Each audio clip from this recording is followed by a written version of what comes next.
Why hello everybody, it's Randy Andy here, and I know the layout of this video looks a little bit different to usual, but this is not a reaction, it's a sort of an analysis, and I've watched a ton of gameplay, watched a ton of Q&As from Battlefront YouTubers, so I want to go through this trailer and sequentially break it down knowing what I know from actually watching gameplay. One thing to note here, it's very minor, but one thing to note here at this part, is you see these are phase 1 troopers, and if you watched the Naboo live stream, it was phase 2 troopers, clone troopers.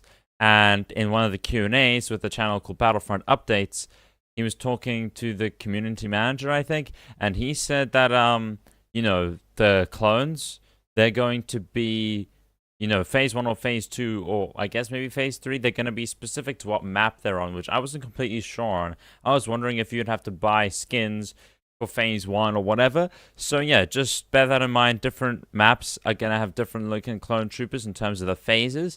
Again, minor, but I think it's important to highlight that, how that's gonna operate. And this is the next part. This is in fact gameplay, but it's just from what I can see, it's the basically the loading screen, the opening title of, you know, the Assault on Theed game mode, or the Galactic Assault game mode for Theed, for Naboo.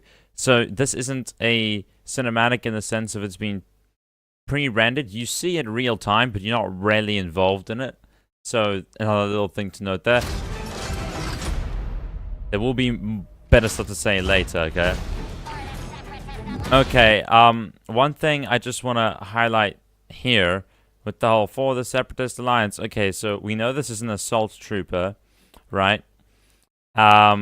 So we know it's going to have a thermal detonator, the shotgun, and I forget the third ability, forgive me. But one thing that I just want to highlight in the first-person mode, it could change by beta or official release time. But the annoying thing with this is they promised, you know, more depth on the aim down the sights level. And what I've seen here is that when you're aiming down the sights with this gun, it just zooms in a tiny bit and nothing else in first person. And even with the, you know, with the officer class, there's literally a gun with a scope on it, a pistol with a scope on it, and it, again, just zooms in a little bit. Now, I have seen with the sniper rifles and stuff, it will zoom in, and there's no doubt that the gun depth is there. There's more gun depth, but I'm a little disappointed in that sense, but it could change by the end, by the final game, because, you know, the community manager was saying that a lot of this is very wishy-washy and not final at all. You know, a lot of stuff could change. He's even talking about how the third-person camera is probably going to evolve and change and become better. And then just a few seconds ahead of here, I want to talk about the AAT tank. Now, when I first saw this, I was really hoping for co-op vehicles. Now, it's important to say that I really do think that Battlefront 2 looks way better than, you know, its predecessor in terms of the reboots. This looks way better than the Battlefront reboot, right?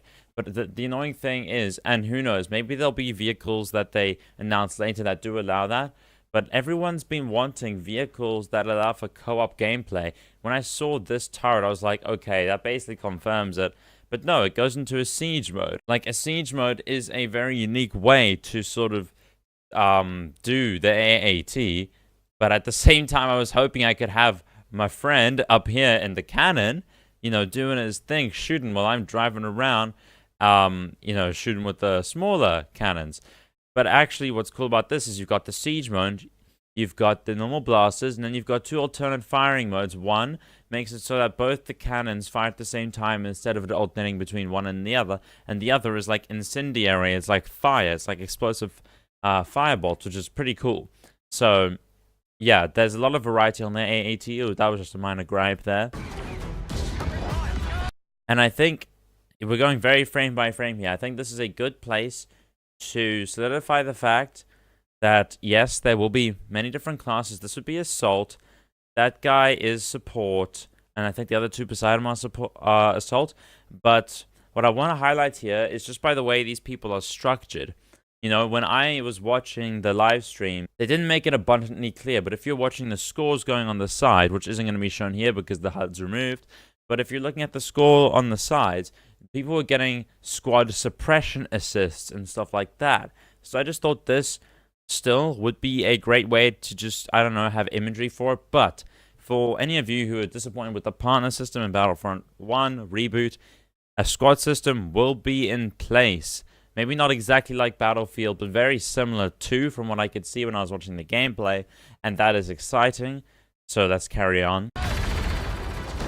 Oh yeah, boy.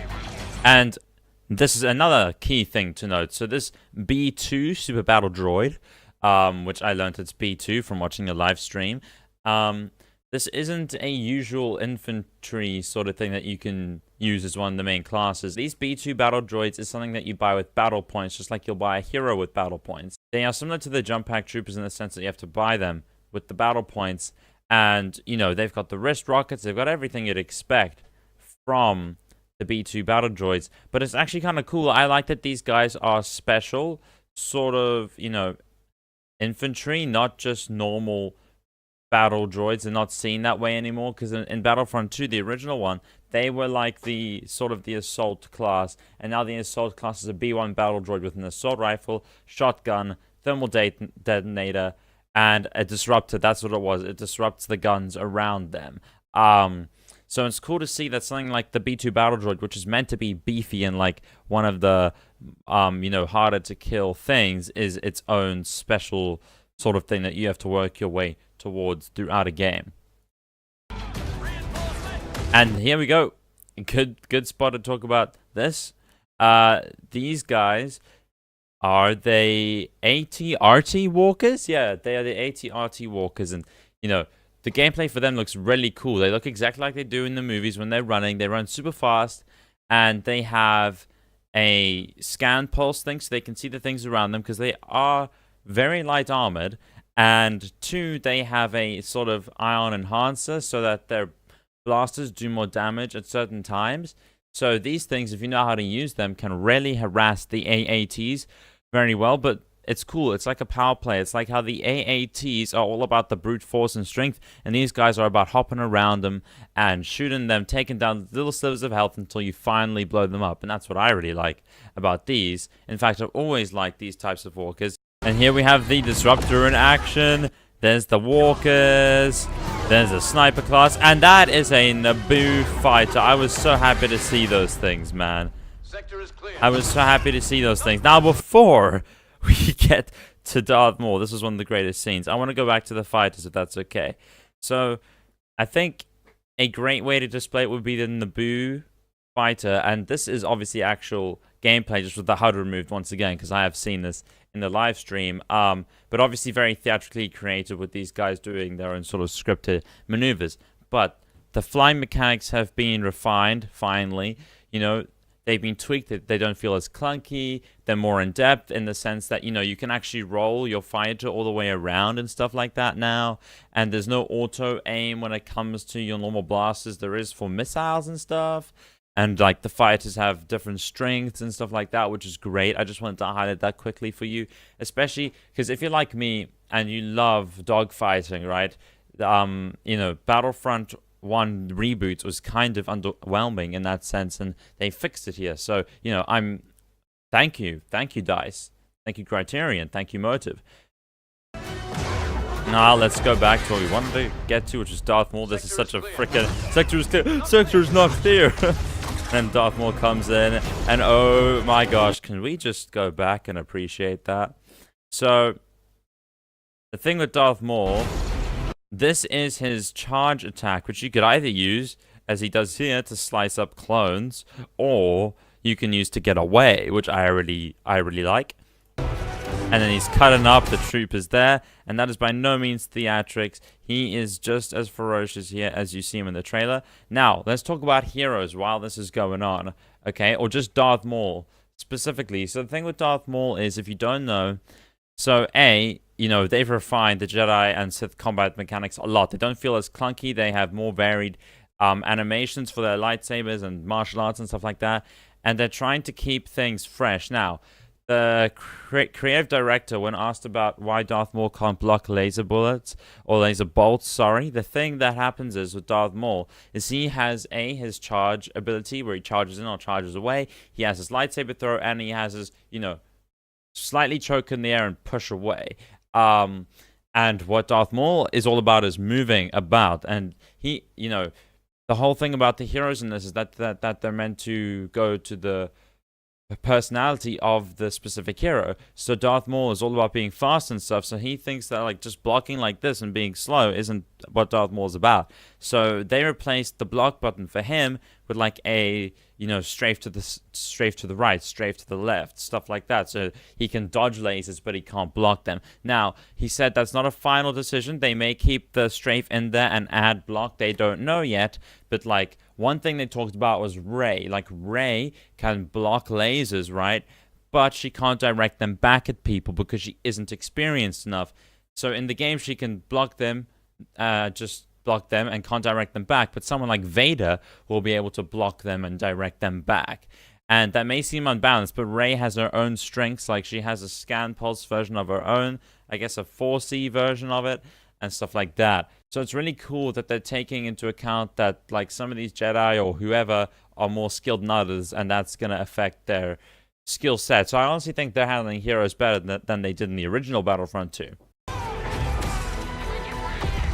Oh yeah, there's a support. And maybe this is just a good time to highlight how this game mode plays out. I don't know if you know. You can skip forward if you do know. But how this game mode plays out is kind of like Walker Assault, but different. So it'll start out very Walker Assault-y.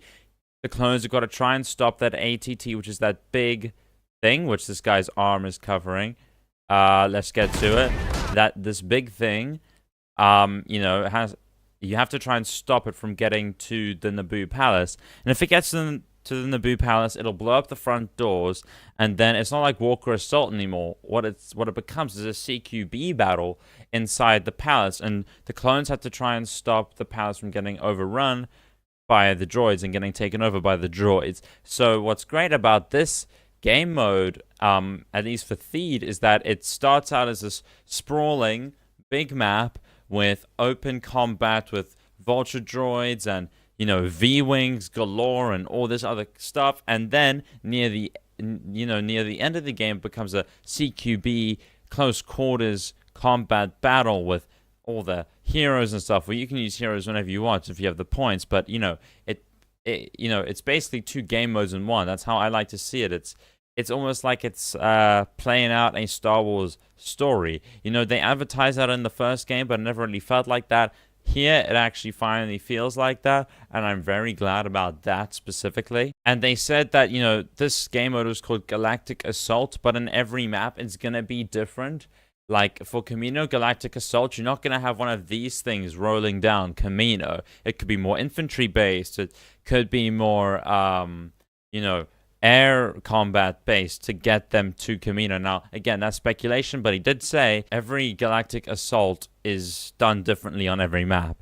Now, on Hoth, it's going to be very similar, but on Hoth, you're not going to have them storming inside an area to take it over. In Hoth, I'd assume the end goal is to take out the shield generators, just like in the movie, right? Let's carry on.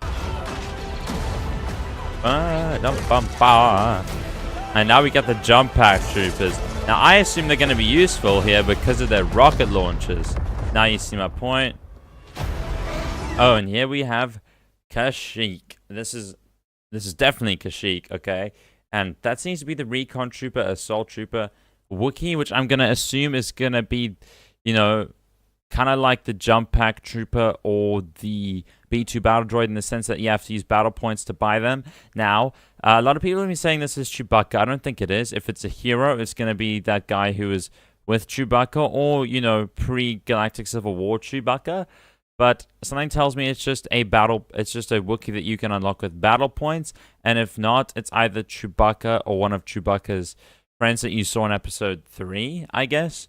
But I think this is just a battle point Wookiee, which I'm really glad about, because in the other Battlefronts, besides obviously Battlefront 1 Reboot, you could only play as Wookiees in, the Galactic Civil War side of things, and being able to play as Wookiees with the Republic is going to be really cool, in my opinion. And also, just look at how well they've done Kashyyyk here. Just from what you can see, the plants are so well done, the trees are very well represented. I love it. And all the fire on the ground there. Anyway, and hey, and there's a V-wing in the background. Let's continue here. And there's... Oh, that's a weird... Can I get a nice shot of that? Oh, yep, there we go. So that looks exactly like one of the sort of scouty snowtroopers. And this, I would assume, is on Starkiller Base because it was very snowy. And we're hoping, since it's got more than one seat, that you can have people get in here with you. But who knows, that may be wishful thinking. I really hope it isn't wishful thinking.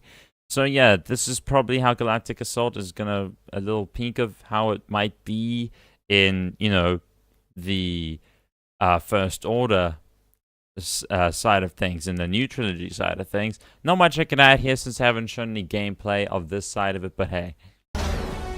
Just want to talk about it. And here we have... I would assume this is Yavin 4-ish area. Yeah, Yavin 4. And here we have Death Troopers. Now, you might be like, oh, it's only Death Troopers. But hey, that's Rogue One content. And in a Q&A live stream, someone asked, will there be more Rogue One content? And he said, post-release, yes. And that doesn't mean paid DLC, because there is no paid DLC in this game. So there will be Rogue One content in this game as well. And it will be, you know, probably post-launch.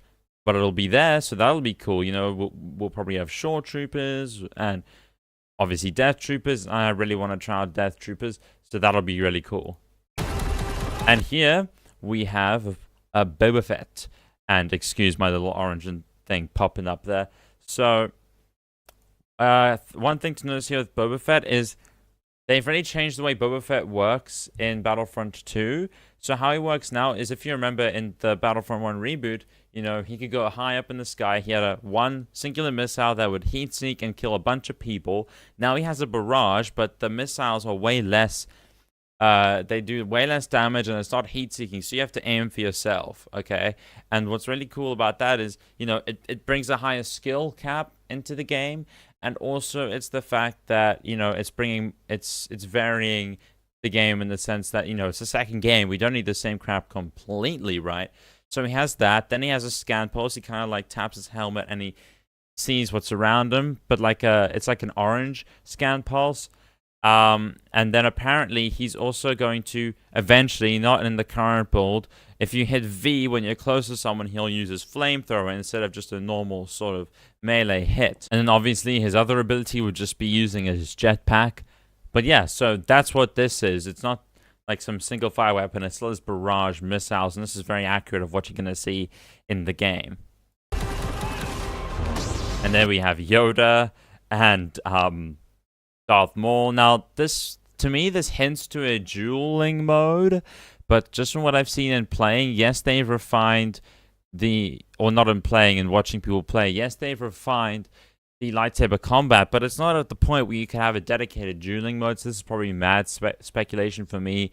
Or maybe in a specific dueling mode where there's no clones or anything or soldiers to disrupt it, they make the mechanics a little more, you know, maybe refined in the sense that you have to hit certain keys on the keyboard or on the controller to do certain movements and stuff like that, and like to make sure the blades cross and to make sure you don't miss and get your head cut off or something like that. So I'm hoping this is hinting to some sort of dueling mode which plays very different to the rest of the game. That'd be cool, but I highly doubt it. It's just a thing. And by the way, Yoda would Shrek Maul.